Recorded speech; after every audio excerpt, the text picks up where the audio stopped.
우리 옆에 계신 분 축복하며 인사하겠습니다. 예수님 부활하셨습니다. 예수님 부활하셨습니다. 부활의 능력으로 살아갑시다.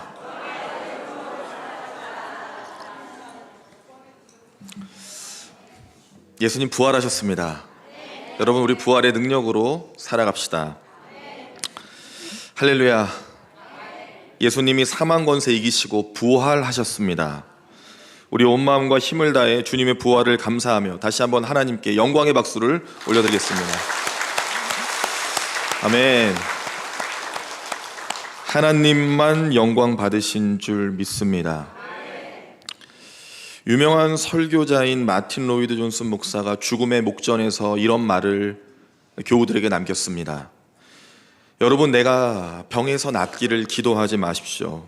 주님을 만나는 영광의 시간을 더 지체하고 싶지 않습니다. 라고 말했습니다.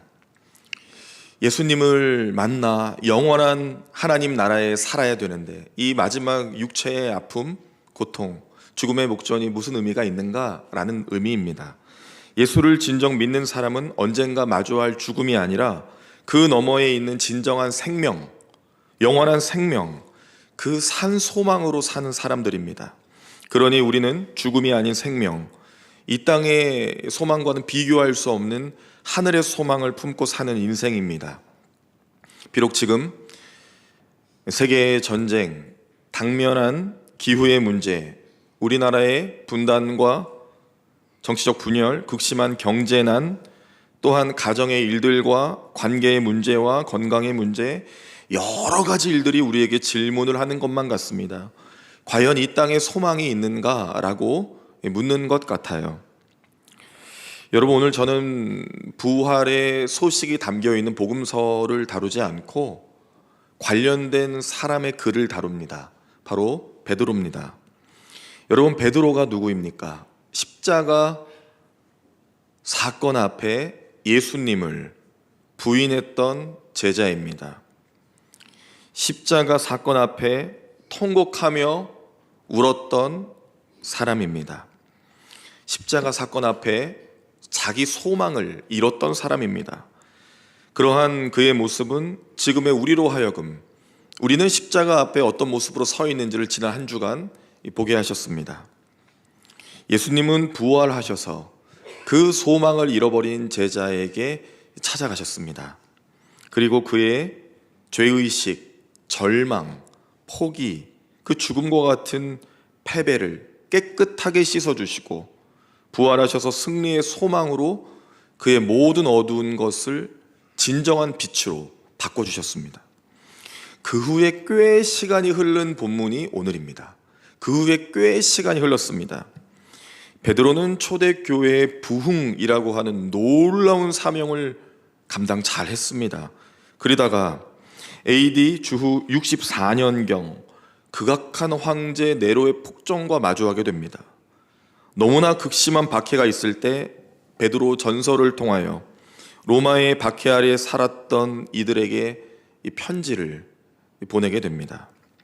그리스도의 부활을 믿고 사는 모든 이들, 진정 부활 신앙으로 사는 길이 무엇인지를 이 베드로가 전하게 됩니다. 그는 초대교회 예루살렘의 수장이었고 수십 년간 이 이스라엘 민족을 위하여 이 복음 증거를 위하여 부단히 애쓴 사도였습니다. 성경에 예수 그리스도의 종, 예수 그리스도의 사도라고 자기를 칭한 사람은 딱 두 사람 있습니다. 한 사람은 사도 바울이고 한 사람이 사도 베드로입니다. 그 재앙과 같은 로마의 박해 가운데 그 핍박 중에 베드로는 찬송하라고 3절에 권면합니다.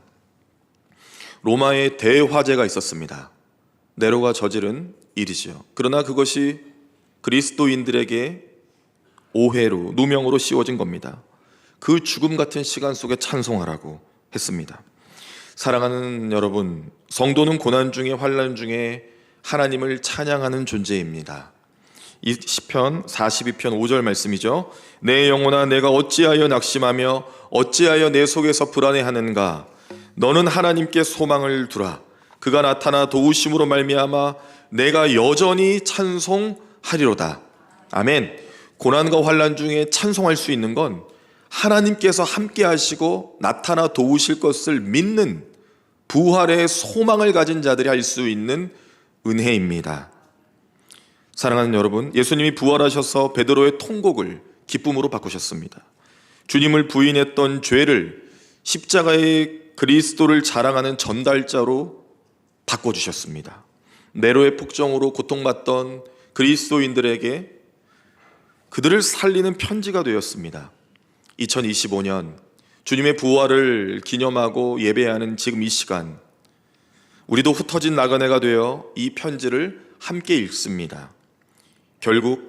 결국을 살아가는 나그네로서, 부활의 은혜를 입은 자녀로서 어떤 믿음의 삶을 살아가야 될지 결단하고 진정한 부활의 소망을 얻는 오늘이 되시길 간절히 바랍니다.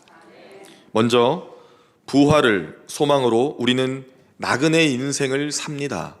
여러분, 우리는 나그네입니다. 한번 고백해 볼까요? 나는 나그네입니다. 나는 나그네입니다. 그런데 오늘 편지를 받는 이들에게 흩어진 나그네라고 하는 표현을 베드로가 사용했습니다. 유대인 신자뿐만 아니라 이방인 신자까지도 포함되는 이 단어, 그러나 성경을 넓은 관점으로 볼 때 하나님 나라의 백성을 지칭하는 표현입니다. 흩어진 나그네.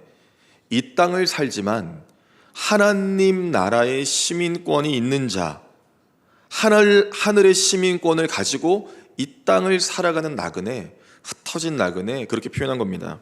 빌립보서 3장 20절. 그러나 우리의 시민권은 하늘에 있는지라 거기로부터 구원하는 자 곧 주 예수 그리스도를 기다리노니. 여러분, 우리의 시민권은 하늘에 있는 줄 믿으시길 바랍니다. 베드로는 그렇게 거듭난 성도, 흩어진 나그네들에게는 산 소망이 있음을 말합니다. 죄로 죽을 수밖에 없었던 우리가 예수 그리스도의 죽음과 부활을 통해 진정한 생명을 얻었습니다. 대속의 피로 오늘 본문을 보니 더럽지 않고 썩어지지 않는 유업을, 쇠하지 않은 영원한 하나님 나라를 유업으로 받았다라고 합니다. 이것이 고난 중에 찬송할 수 있는, 찬양할 수 있는 이유라고 베드로가 권면하고 있는 겁니다. 당시에 최소 100만에서 많게는 400만까지 이 로마에 살았다고 하는데요. 로마는 다민족으로 구성된 사회였고 거기에는 유대 민족이 약 2만에서 3만 명 정도가 있었습니다. 저명한 고대 로마의 역사가인 타키투스의 기록을 보면 화재의 범인은 네로이다 라고 하는 정확한 문서에 명시가 되어 있습니다. 그가 자기 죄를 그리스도인들에게 씌워서 비참하게 죽였다라고 하는 기록이 있습니다. 살기 위해 도망쳤습니다. 그리스도인들은 살기 위해 도망쳤습니다. 그런데 그들이 도망친 것은 산이나 바다가 아닙니다. 그들이 도망친 곳은 예배처소였습니다. 그들이 인생의 목숨을 건지고자 했다면 다른 곳으로 갔을 텐데 오히려 숨어 카타콤 같은 곳에서 예배하고 숨어서 하나님을 경배했습니다. 그 흩어진 자들에게 베드로는 믿음의 사람들이 어떻게 살아가야 될지, 그리스도의 부활의 메시지를 전하면서 어떻게 살아가야 될지에 대한 소망을 전하는 것이 오늘 본문입니다. 이 땅의 저주와 고통이 아니라 하늘의 상급을 기다리는 진정한 소망의 사람들로서, 흩어진 나그네로서 그렇게 부른 겁니다. 그래서 이 흩어진 나그네는 그냥 정처 없이 방랑하는 사람이 아니라 하늘의 소유권, 하늘의 시민권을 가진 자가, 그 그리스도의 부활을 믿는 자가 이 땅을 어떻게 살아가야 될지 들어야 될 바로 그 사람입니다. 요한복음 3장에 보면 당대에 존경받던 니고데모라고 하는 사람이 어떻게 하면 구원을 받는지 예수님께 물었습니다. 그리고 예수님께서는 그 유명한 말씀으로 답을 주셨죠. 요한복음 3장 16절입니다. 혹시 외우시거나 또 읽으실 수 있는 분은 같이 해보겠습니다. 시작. 하나님이 세상을 이처럼 사랑하사 독생자를 주셨으니 이는 그를 믿는 자마다 멸망하지 않고 영생을 얻게 하려 하심이라. 아멘. 그렇습니다. 부활의 주님을 믿음으로 진정으로 하나님 나라의 유업을 얻은 산소망의 사람, 바로 흩어진 나그네입니다. 지금 우리가 흩어진 나그네입니다. 부활하여 우리에게 영원한 생명을 주신 하나님의 은혜로, 전적인 예수 그리스도의 은혜로 부활의 소망을 가지고 흩어진 나그네가 되어 이 땅에 살지만 하나님 나라의 유업을 가진 자입니다. 베드로는 그래서 3절에 이것을 살아있는 소망, 산 소망 이렇게 표현했습니다. 이 땅의 소망은 다 죽어있는 것들이지만 하나, 오직 예수 그리스도를 통해서 산 소망, 이 소망을 붙들라, 그것입니다. 당신들은 흩어진 나그네 아닌가? 이 땅에 뿌려진 하나님 나라의 백성 아닌가? 그 정체성을 기억하라는 겁니다. 이 땅에 소망이 있는 것이 아닙니다. 여러분, 이 땅은 잘 살아야 하는 과정인 것입니다. 진정한 소망, 참 소망, 산 소망, 오직 예수 그리스도 한 분이십니다. 그렇게 소망의 주인이신 주님을 붙드는 인생이 됩시다. 주님이 부활하심을 믿고 그 주님만을 의지하는 인생이 됩시다. 그것이 흩어진 나그네의 인생입니다. 여러분, 그리고 두 번째로 부활을 소망으로 우리는 거듭난 인생을 삽니다. 부활을 소망으로 우리는 어떤 인생이에요? 거듭난 인생을 삽니다. 베드로는 거듭나는 오직 예수 그리스도로 구원을 받는다는 담대한 확신이 있었어요. 십자가 사건 앞에 베드로는 확신이 없었습니다. 담대하지 않았습니다. 자기 생명 구하고 싶었습니다. 도망치고 싶었습니다. 도망쳤습니다. 부인했어요. 그러나 그 베드로가 자기 생명을 구하려 하지 않고 이제 자기 생명을 걸었습니다. 사도행전 4장 12절에 보면 자기 생명을 걸고 복음을 전하는 그의 모습이 나오는데 그 첫 절에 보면 다른 이로서는 구원을 받을 수 없나니 이렇게 나와 있습니다. 다른 이름을 우리에게 주신 일이 없다고 자기 생명을 걸어 복음을 전하기 시작했습니다. 여러분, 거듭남이 무슨 뜻일까요? 다시 태어난다는 뜻입니다.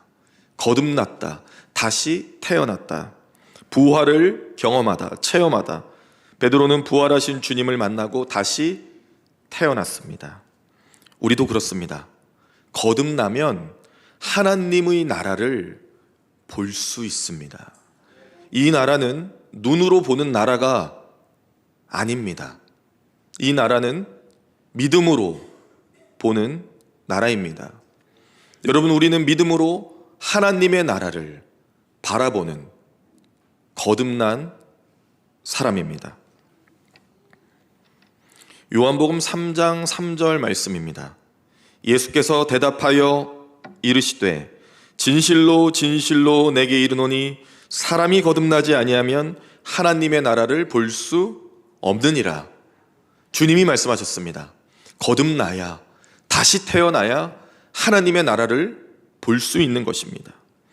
부활의 그리스도를 믿고 거듭난 인생은 또한 하나님의 능력으로 5절과 같이 보호하시는데, 하나님께서 우리를 지켜주시지 않으면, 하나님의 손이 우리를 붙드시지 않으면 멀쩡해 보이는 길도 인생길이, 그 인생길이 벼랑길이었음을 알게 되는 경우가 있습니다. 그러나 벼랑길처럼 보여도 하나님이 우리를 보호해 주시면 결국 하나님의 은혜로 그것이 가장 안전한 길이었음을 확인하게 됩니다. 죽을 것 같은데, 너무나 고통스러운데 지나보니, 돌이켜보니 이것이야말로 하나님의 은혜였다고 고백하는 그러한 길, 바로 하나님의 나라를 경험하는 사람들이 고백할 수 있는 언어들입니다. 다윗은 고백합니다. 시편 23편 4절 함께 읽겠습니다. 시작. 내가 사망의 음침한 골짜기로 다닐지라도 해를 두려워하지 않을 것은 주께서 나와 함께 하심이라. 주의 지팡이와 막대기가 나를 안위하시나이다. 아멘. 다윗은 목동이었습니다. 그래서 양을 잘 지켰습니다. 다윗은 지팡이와 막대기로 양을 야생 짐승들로부터 지켰습니다. 하나님은 어떠실까요? 하나님의 지팡이로, 하나님의 막대기로 모든 악함으로부터, 모든 고난과 환난으로부터 우리를 지키신답니다. 그것이 얼마나 강력하고 클까요? 얼마나 위대할까요? 감히 범접할 수 없는 하나님의 능력과 권세와 은혜가 부활의 소망과 신앙을 살아가는 거듭난 자에게 보호하심으로 임한다라는 것입니다. 여러분, 한번 따라해 보시겠습니까? 하나님은 날 버리지 않으십니다. 하나님은 날 버리지 않으십니다. 하나님은 날 포기하지 않으십니다. 하나님은 날 포기하지 않으십니다. 두 가지 외우셨어요? 우리 머리 좋잖아요. 한번 쭉 한 문장으로 해볼까요? 시작. 하나님은 날 버리지 않으십니다. 하나님은 날 포기하지 않으십니다. 이렇게 잘하시리라고는 생각하지 못했는데 감사합니다. 어미가 어찌 낳은 자식을 잊겠습니까? 그러고 보니 오늘 우리에게 태어난 아이가 있네요. 우리 김현숙 할머니 축하드립니다. 아까 영상에 보았던 시윤이 할머니 되십니다.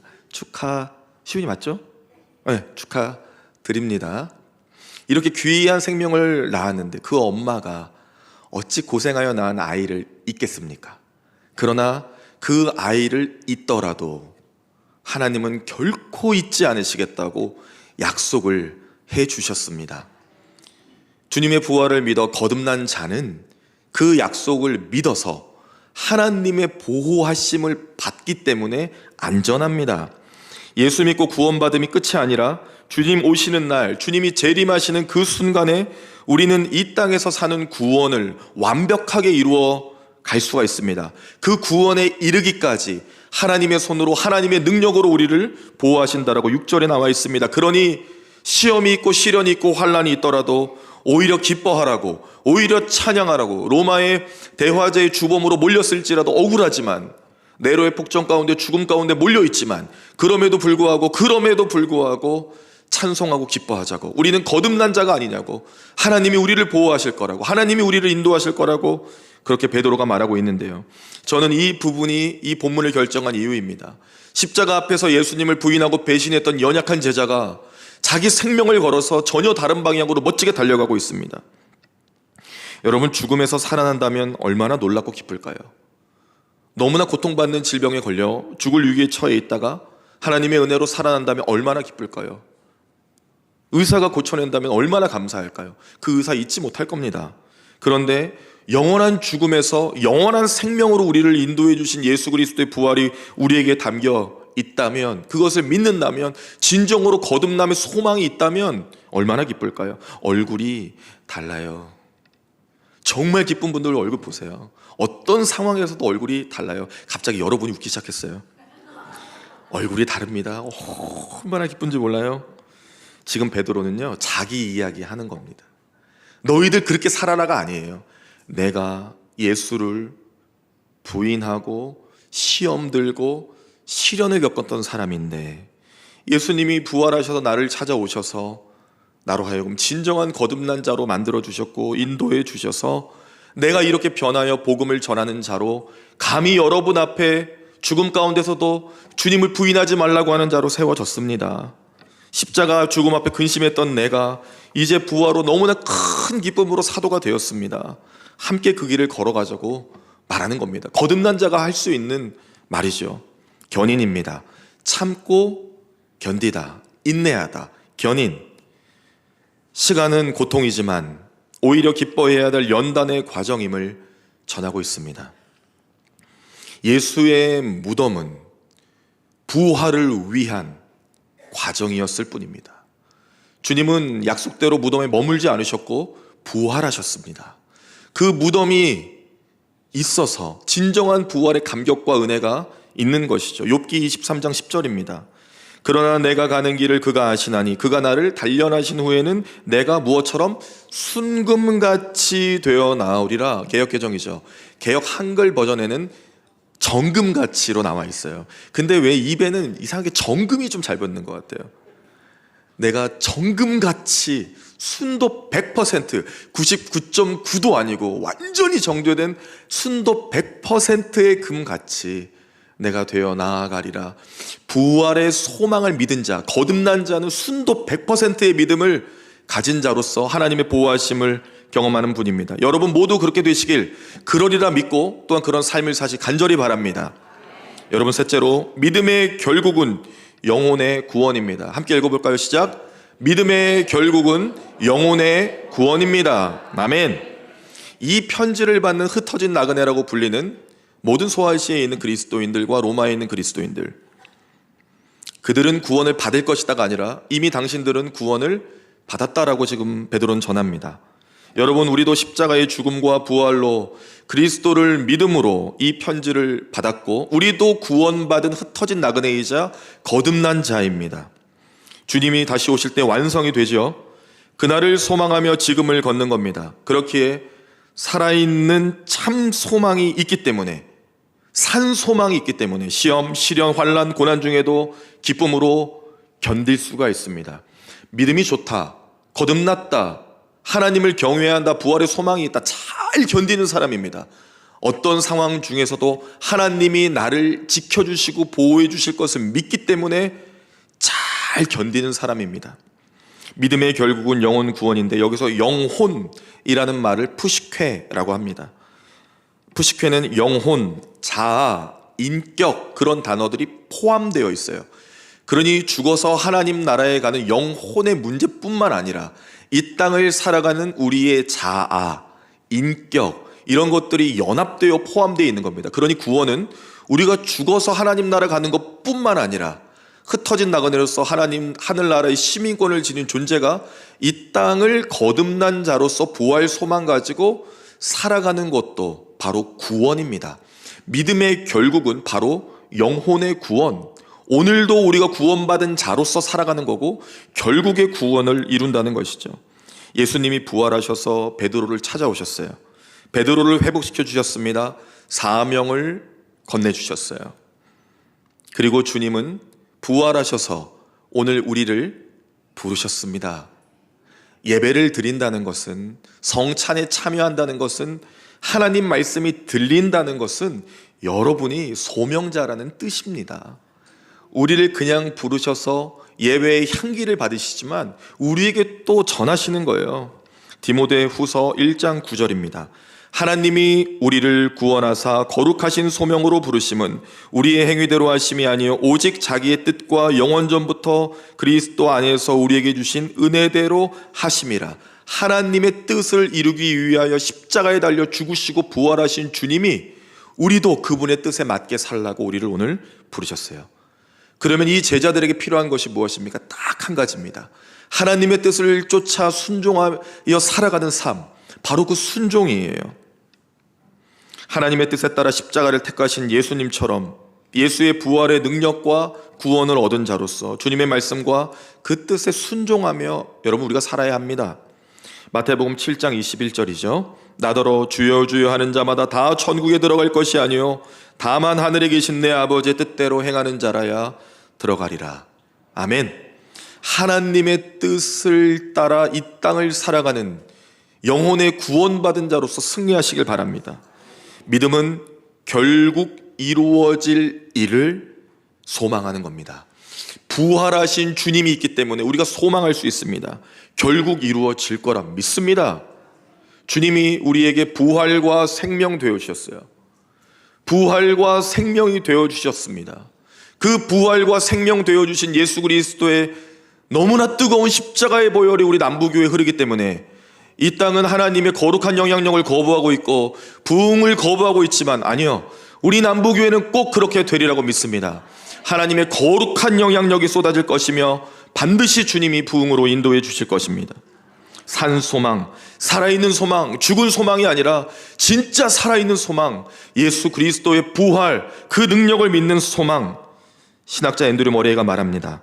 하나님의 보호는 성도의 모든 것을 보호하는 것이며 그 보호는 전능하신 하나님의 보호이며 그 보호는 계속적이고 끊임없는 보호이다. 독생자 그리스도를 아낌없이 내어주셨는데 무엇을 주시지 않겠는가 라고 말씀하십니다. 무덤이 부활을 위한 준비 과정이었던 것처럼 우리가 혹시 겪고 있는 시련과 고통과 아픔의 문제가 있다면 영광을 주시기 위한 하나님의 준비 과정임을 믿으시길 바랍니다.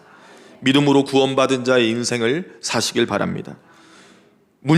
인생의 문제를, 고난을 주님의 부활하심을 중심으로 해석하고 다 주님께서 우리를 구원하시기 위한 과정임을 깨닫고 그 믿음으로 승리하는 우리 모두가 됩시다. 진정한 부활의 영광을 바라보며 십자가의 그리스도를 찬양하며 또한 성찬으로 나아가겠습니다. 기도하겠습니다. 하나님 아버지 감사합니다. 주님의 전적인 은혜로 오늘 우리가 흩어진 나그네로 거듭난 자로 부르심을 입었습니다. 주님의 십자가의 죽으심과 보혈이 이제 무덤을 지나 영원한 부활로 이어졌고 우리도 그 부활의 영광에 참여하게 하시니 감사합니다. 하나님, 오늘 주신 말씀과 같이 살 수 있도록 믿음의 결국 영혼의 구원, 이 땅에서도 하나님의 나라를 살아가는 존재, 삶의 현장을 하나님의 나라로 바꾸는 존재, 어떤 시련과 환난이 있더라도 주 예수 그리스도의 부활을 믿음으로 인내하며 승리하는 존재로 살아갈 수 있도록 축복하여 주시옵소서. 성찬의 예식으로 나아갑니다. 주님의 몸과 피를, 살과 그 피를 기념하며 부활의 영광에 참여하는 우리 모두가 되게 하시고 성령이여 임하여 주셔서 주님의 마음을 느끼는 거룩하고 귀한 임재의 시간이 되도록 축복하여 주옵소서. 모든 말씀 이루심을 감사드리며 예수님의 이름으로 기도합니다. 아멘.